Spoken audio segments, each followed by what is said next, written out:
Монгол улсын ерөнхийлөгчийн 2021-ээс 2027 оны бодлого үйл ажиллагааны хөтөлбөр үндэсний хэмжээнд хэрэгжиж байгаа тэр бомбод эрүүл монгол хүн хүнсний хувьсгал хөдөлгөөний хүрээнд онцгой байдлын байгууллагын хэмжээнд өрнүүлж байгаа онцлог ажлуудыг хүргэж байна.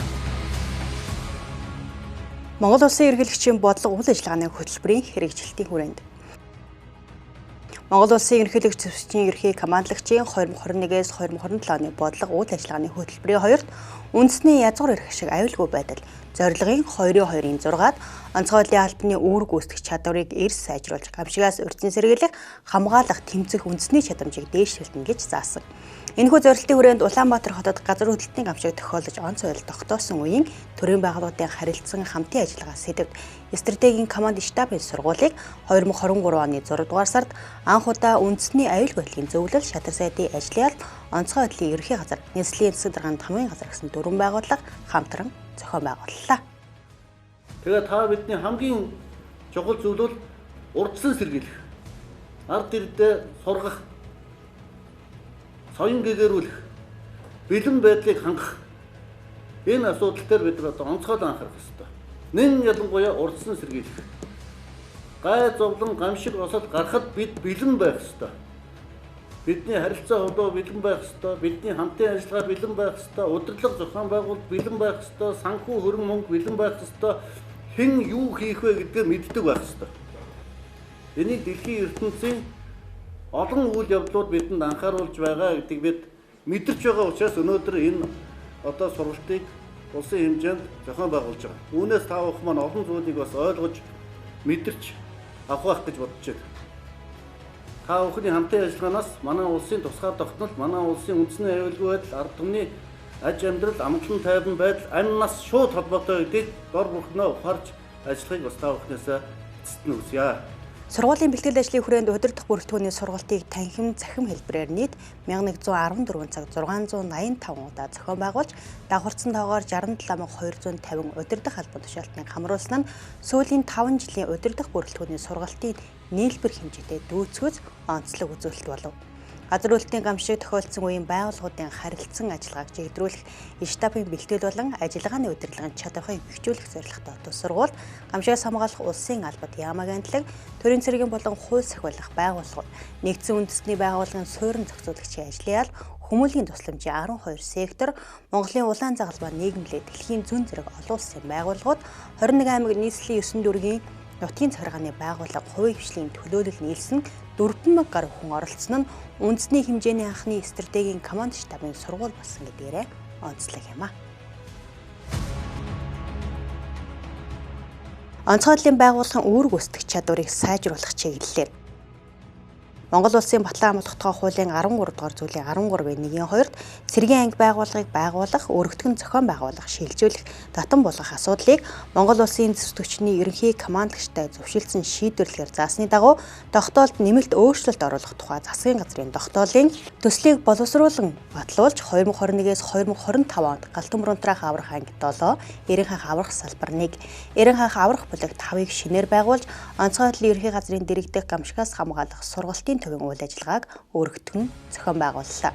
Монгол улсын ерөнхийлөгч бүгд найрамдах Франц улсын ерөнхийлөгчийн харилцан хийсэн төрийн айлчлалуудын хүрээнд онцгой байдлын байгууллагын агаараас Эрен хаах аврах ангийг чадваржуулах, Галтүмөр унтраах автомашин нийлүүлэх төслийн 2 дугаар шат хэрэгжүүлэхээр шийдвэрлэж, Монгол улсын засгийн газар бүгд найрамдах Франц улсын засгийн газар хоорондын санхүүгийн хэлэлцээрийг 2024 оны 1-р сарын 11-ний өдөр улсын хурлаар батлууллаа. Уг шийдвэрийн үндсэн дээр 139.3 тэрбум төгрөгийн санхүүжилтээр төслийн 2 дугаар үе шатыг эхлүүлээд байна. Төслийн 2 дугаар үе шат 2023 оны 10 дугаар сараас эхлүүлсэн бөгөөд өнөөдөр бид эхний ээлжинд нийлүүлэгдсэн гал унтраах тусгай зориултын автомеханик шатны 2 ширхэг автомашиныг нийслэлийн онцгой байдлын газарт хүрээлгэн өгөхөд бэлэн болоод байна. Дээрх автомашинууд онцгой байдлын ерөнхий газрын захиалгаар Монгол улсын цаг уур, байгаль орчины нөхцөл тохируулан үйлдвэрлэгдсэн бөгөөд онцгой байдлын байгууллагад анх удаага 42 метрийн урттай Галтүмөр унтраах автомеханик шатны автомашин нийлүүлэгдэж байгаагаараа онцлог юм а. Монгол улсын засгийн газраас онцгой байдлын байгууллагыг олон улсын жишгт хүрэхэд ихээхэн анхаарч төсөв хөрөнгийг шийдвэрлэхээс гадна олон улсын хамтын ажиллагааг өргөжүүлэхээр ажиллаж байгаагийн нэг илэрхийл нь энэхүү төсөл юм. Төслийн хүрээнд агаараас ирэнхай аврах ажиллагааг бие дан гүйцэтгэж чадах нэмэгдэж, нисгэгч аврах ажиллагааны мэргэжилтэн, аврагч эмч, совиулагч, нисдэг тэрэгний засвар үйлчилгээний инженер зэрэг хүний нөөцийг үе шаттай сургаж бэлтгэнэ. Холбогдох програм хангамж, техник хэрэгслийн хангалт сайжирч, ажиллагааны удирдлага, хяналт шийдвэр гаргалтын дэмжлэг сайжрах юм. Гал төмрийг хөөсөөр унтраах тусгай зорилтын автомашин, автомеханик шатны автомашин, хөөс үүсгэж бодис тэрэг техник хэрэгсэл нийлүүлэгдэж, техникийн төрөл хүчин чадал тэлж бэлтгэл бэлэн байдал дээшлэнэ. Alors, la particularité des véhicules, je l'ai dit tout à l'heure, adapté. Ер нь бол төсөл хоёр үе шаттай хэрэгжсэн байдаг. Нэгдүгээр үе шатнд бол бид нэр одоо онцгой байдлын албанд үндсэн албаны гал унтраах машинуудыг илүүтэй ингэж үйлдвэрлэж нийлүүлсэн. Хоёрдугаар үе шат хэрэгжиж эхэлснээр бид нар бол одоо 18 автомашин нийлүүлэх. Энэ ихэнх нь бол одоо автомеханик шат.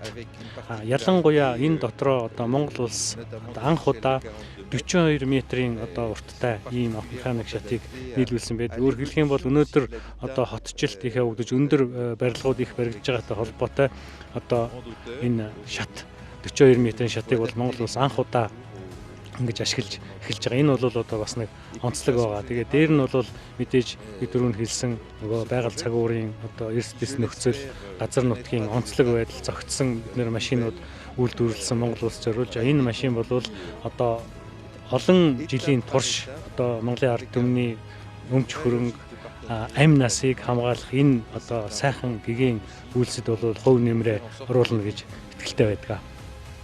Төслийн хүрээнд эхний ээлжийн нийлүүлэлтээр 42 м урттай автомеханик шатны 2, 32 м урттай автомеханик шатны 2 буюу нийт 4 нэгж автомашиныг хүлээн авч албаны хэрэглээнд ашиглаж байна. Гамшаас өрсөн сэргийлэх тэмцэх үндэсний чадамжийг дээшлүүлэх хүрээнд Монгол Улсын ерөнхийлөг зөвсгөгчний ерөнхий командлагч Ухнаагийн хүрэлцгийн санаачлагаар өвсгөл нуурын экосистемийг хамгаалах, нуурын ёроолын аюултай хог хаягдлыг цэвэрлэх, бохирдлыг бууруулах, живсэн тээврийн эрхсдийг илрүүлэх, байршлыг тогтоох, татан гарах ажлыг 2021-ээс 2024 оноод амжилттай зохион байгууллаа.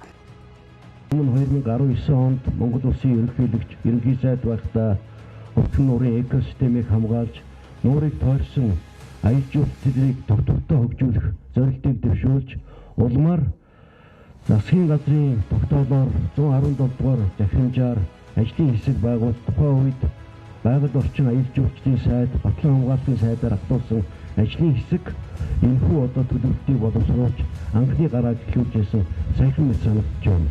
Тухайн үед анх удаага Монгол Улсын хүний усан шүүмжлэлийн энэ ажиллагааны төвөнд манай аврагчид маань далайн ээжид хийсэн хамгийн одоо том тээврийн хэрэгсэл болох Сүхбаатар хөлөг онгоцыг татан гарах ажиллагааг зохион байгуулах даалгаврыг авч бид бүхэн маань тухайн үеийн инженерийн тооцооллоор 14 хоногт батан гаргана гэж тооцоолж байсан. Гэвч байгаль цагуурын хүндхэн бэрхшээл, техник тоног төхөөрөмжийн хүчин чадал бэрхшээлээр шалтгаалж энэ ажиллагаа маань 36 хоног үргэлжлэж улмаар бид бүхэн хамтын одоо хүчин чармаалтын үр дүнд энэ одоо том хөлөг онгоцыг татан гаргаж мөнхийн зогсоолтод байрлуулсан. Үүнээс хойш 3-4 жилийн хугацаанд энэхүү нуурж живсэн аюултай хог хаягдлыг цэвэрлэх ажлын хүрээнд 11 тээврийн хэрэгслийг татан гаргаж ажиллалаа. Энэ ажиллагааны явцад бид бүхэн харилцан туршлага солилцож, гадаад улс орнуудын хийж хэрэгжүүлээгүй зарим нэг зохион бүтээх загварыг бас туршиж үзэж олд амжилттай улам баталгааж ирсэн билээ. Тус ажиллагааг онцгой байдлын ерөнхий газраас удирдан зохион байгуулж, зөвсгөгчний жанжин штаб, шинжилгээ ухааны техник их сургууль, үндэсний батлан хамгаалах сургуулийн эрдэмтэн зөвлөх инженерүүд, судалгааны багууд хамтран хэрэгжүүлсэн. Үүний үр дүнд хөвсгөл нурч живсэн Сүхбаатар хөлөг онгоц болон бусад 11 автомашин техник хэрэгслийг 33.4-өөс 171 метрийн гүнээс татан гаргаж эдгээрд агуулгадж байсан ойролцоогоор 50 орчим тонн шатгуун, тос тосолгооны материал бусад аюултай хог хаягдлыг аюулгүй болголоо. Монгол Улсын ерөнхийлөгчөөр сонгогдоод нэн тэрүүнд санаачлан хэрэгжүүлсэн ажлын нэг бол хөвсгөл нуурын экосистемийг хамгаалах, дэд бүтцийг сайжруулах, нуурын ёроолын аюултай хог хаягдлыг цэвэрлэх, бохирдлыг бууруулах зорилгоор живсэн тээврийн хэрэгслийг илрүүлэх, байршлыг тогтоох татан гарах ажиллагаа байсан юм а. Бидэнд усны гүнээ сүлэг онгоц тээврийн хэрэгсэл татан гаргах туршлага хүч хэрэгсэл дутмаг байсан хэдий ч 1985 онд Хөвсгөл нуурт ивсэн Сүхбаатар анхны хөлөг онгоцыг 2021 онд амжилтаар татан гаргасан монголчууд бидэнд өөрсдийн хүч арга техникээр далайн ээжээ бохирдоос бүрэн салгаж чадах уран зоригийг бас хайрлсан гэж бодож байна. 2 сая гаруй жилийн настай далайн ээжигээ мөхөх хэмжээний хоттой хог хаягдал буюу 70 орчим тонн чадах тасах материал хөвсгөл далайд 100 хүрэхгүй жилийн хугацаанд хаягдаж бас живсэн байна.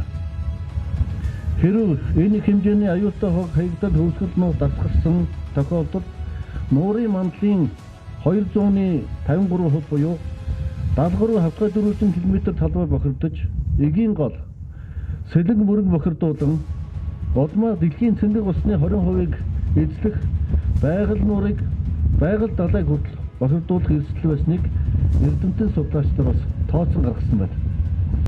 Түүнчлэн нуурын загас жараахаа болон усны бичил организмын 50 орчим хувийг үхэлд хүргэж, улмаар хөвсгөл нуурын экосистемд үлэм чухал учруулах эрсдэлтэй байсан юм а.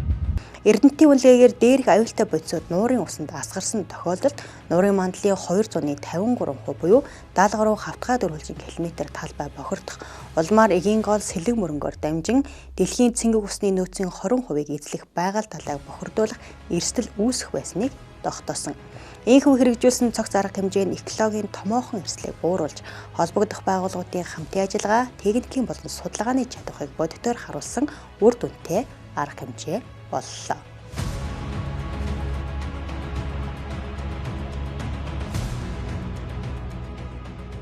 Монгол улсын ерөнхийлөгч Ухнагийн хөрөлсгийн санаачлагаар хэрэгжиж байгаа хүнсний хувьсгал үндэсний хөдөлгөөний хүрээнд онцгой байдлын байгууллагын албаагчдын хөдөлмөрийн ачаалал энерги зарцуултыг тогтоох судалгааг 2021-с 2024 онуудад амжилттай хэрэгжүүллээ. Судалгааны дүнгийн үндсэн дээр онцгой байдлын ерхий газрын дэргэдэх 179-р ангиас аюул ослын голомтод үүрэг гүйцэтгэдэг алба хаагчид зориулсан аврагч багцыг боловсруулж хэрэглээнд нэвтрүүлэх бэлтгэлийг ханган ажиллаж байна. Аврагч багц нь ой хоёрын гал төмрийн үед уснаас эрен хаах аврах ажиллагааны үед объектын гал төмрийн голомтод үүрэг гүйцэж алба хаагчийн гэсэн 3 төрөлтэй. Тодорхойлбол тухайн үүрэг гүйцэтгэж байгаа алба хаагчийн хоол хүнснээс авбал цохих энерги илчлэг, шимт хижээл, амин дэм, эрс бэтсийн хэмжээг тооцсон багцуудыг бэлтгэсэн. Ой хоёрын гал төмрийн голомтод тодорхойгүй хугацаанд үүрэг гүйцэтгэдэг алба хаагчид зориулсан багц нь шууд хэрэглэх боломжтой түргэн болдог 17 нэр төрлийн бүтээгдэхүүнээс бүрддэг. Уснаас эрен хаах ажиллагаанд үүрэг гүйцэтгэх алба хаагчид зориулсан багц нь энерги шимт хижээл, амин дэм, эрс бэтсийг нөхөх, бодисын солилцоог эрчимжүүлэх зорилготой бол объектын гал төмрийн голомтод үүрэг гүйцэтгэж байгаа алба хаагчид зориулсан багц нь амьсгалын эргэтэн тогтолцооны системийн үйл ажиллагааг дэмжих, хор дутааны хорыг саармжуулах бүтээгдэхүүнээс бүрддэг. Багц бүрийг тухайн үүргийн онцлогт нийцүүлэн алба хаагчийн хоногийн шаардлагатай энерги илчлэг, үндсэн шимт хижээл, амин дэм, эрс бэтсийн нормативд суйрлан тооцож бүрдүүлсэн. Эдгээр хүнсний багцыг аюул ослын голомтод үүрэг гүйцэтгэж байгаа алба хаагчдад туршилтаар хэрэглүүлж, хэрэглэгчийн сэтгэл ханамжийн судалгаанд тулгуурлан бүтээгдэхүүний сонголтыг баяжуулан ажиллаж байна.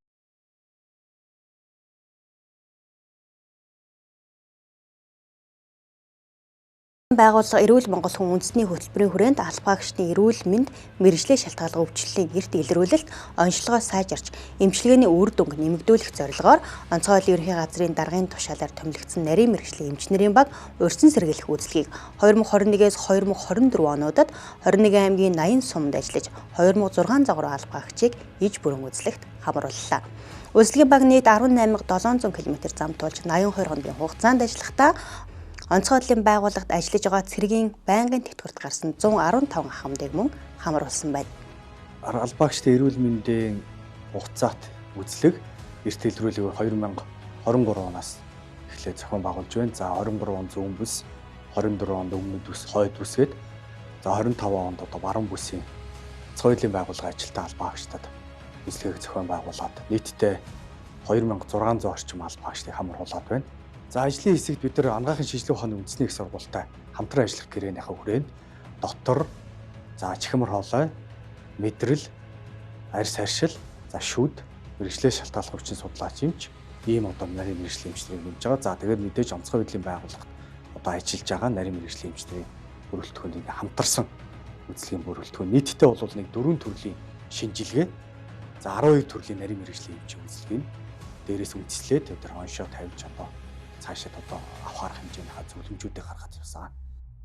Онцгой байдлын ерөнхий газар болон харийн анги байгууллагууд нийт 557 алба хаагчийг төрийн тусгай алба хаагчдын нэгдсэн эмнэлэг, асралт мэд эмнэлэг, 4-р эмнэлэг, анагаах шинжилх ухааны үндэсний их сургуулийн төв эмнэлэгт хугацаанд урьдчилан сэргийлэх үзлэгт хамруулж давхарцсан тоогоор 3140 алба хаагчид сэргээн засаг болон өдрийн эмчилгээг зохион байгууллаа.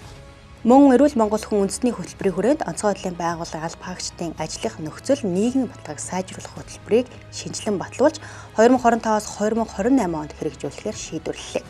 За ер нь бол үзлэгийн төрөл нарийн мэргэжлийн эмчийг бол тоог бол бид нар үзлэгээс үзлэгийн явцад бол сайжруулж байгаа гэсэн.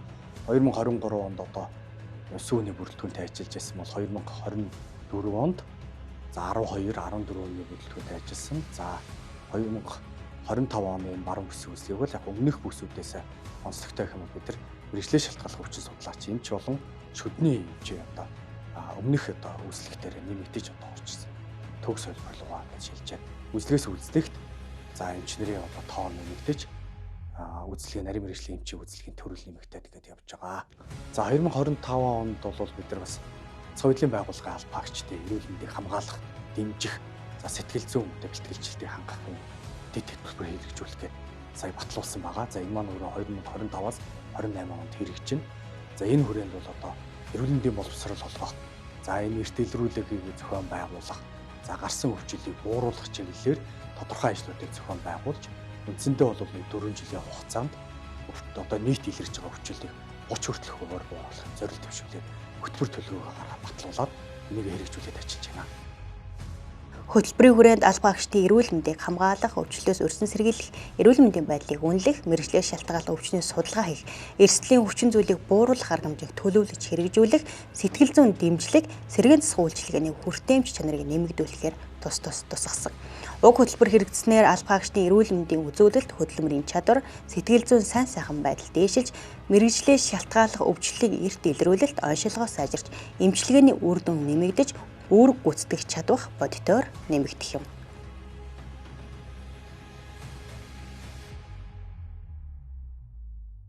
Тэр бумад үндэсний хөдөлгөөний хүрээнд онцгой байдлын байгууллагаас 2030 он хүртэл 10 сая мод тарих зорилтыг дэвшүүлэн ажиллаж байна. Энэ хүрээнд 2022-оос 2026 онууд нийт 811.6 сая модыг тарьж ургуулад байна. Тэр бумад үндэсний хөдөлгөөний хүрээнд онцгой байдлын байгууллага 2030 он хүртэл нийт 10 сая мод тарих зорилтыг дэвшүүлэн ажиллаж байна. Энэ хүрээнд 2022 онд 15 нэр төрлийн 135.2 мянга, 2023 онд 144.4 мянга, 2024 онд 196.1 мянга, 2025 онд 335.7 мянга буюу нийтдээ 811.6 мянган мод жимсэгний мод буудыг тарьж ургуулад байна. Мөн Дорнод Завхан Өвөр хангаа Сүхбаатар Увс Хинтээ аймагт салбар нэгжүүдийн дэргэд 8 нэр төрлийн 28.4 мянган ширхэг үрсэлгээг арчилж ургуулж байна. Булган аймгийн Сэлэнг сумын Сэлэнг бүрэн багийн нутаг дэвсгэрт байрлах Дүгрээ нарс гэх мод үржүүлэхийн талбайд 10 нэр төрлийн модны үрээр нийт 126 мянган үрсэлгээ хийсэн байна. Түүнчлэн Монгол Улсын засгийн газрын 2023 оны тогтоолоор Булган аймгийн Хангал сумын Хялган тосгонд онцгой байдлын ерөнхий газрын дэргэдэг ой хэрийн түмээс өрсөн сэргийлэх, сургалт судалгаа, туршилт үйлдвэрлэлийн төв 123 дугаар ангийг байгууллаа. Тус ангиас тэр бумууд үндэсний хөдөлгөөний зорилтыг хангах, бодлого төлөвлөлтийг оновчтой болгох зорилгоор орон нутгийн хүрээнд онцгой байдлын газар хэлтсүүдийн үйл ажиллагаанд үнэлгээ шинжилгээ хийж, бүс орон нутгийн цаг агаар, байгалийн тогтоц, уур амьсгалын онцлогт нийцсэн төргөн ургалттай тарьц суулгацын өрсөлтийг судалж хэрэгжүүлж байна. Үүнтэй уялдуулан үр бэлтэх, нөөцлөх ажлыг шат дараагаар гүйцэтгэж байгаа юм. Цаашид тус төвөөс гал төмөрт өртсөн ой мод ногоон байгууламжийн бодит хохирол, дороотлын шалтгаан нөхцөл судалгаа, шинжилгээ, үнэлгээ хийж ойн хамгаалалт нөхөн сэргээн тарьж ургуулах хөтөлбөрийг хэрэгжүүлэхээр төлөвлөж байна. Монгол Улсын ерөнхийлөгчийн 2021-ээс 2027 онуудад хэрэгжүүлж байгаа бодлого үйл ажиллагааны хөтөлбөр үндэсний хэмжээнд хэрэгжиж байгаа томоохон хөтөлбөрүүдийн хүрээнд онцгой байдлын байгууллагын хэмжээнд өрнүүлж байгаа онцлог ажлуудыг та бүхэндээ танилцууллаа. Онцгой байдлын байгууллагын үйл ажиллагаа болоод онцлог эдгээр ажлууд нь онцгой байдлын байгууллагын бэлтгэл бэлэн байдал албаагчдын үүрэг гүйцэтгэх чадварыг дээшлүүлж байгаа гэдгээрээ онцлогтой юм а.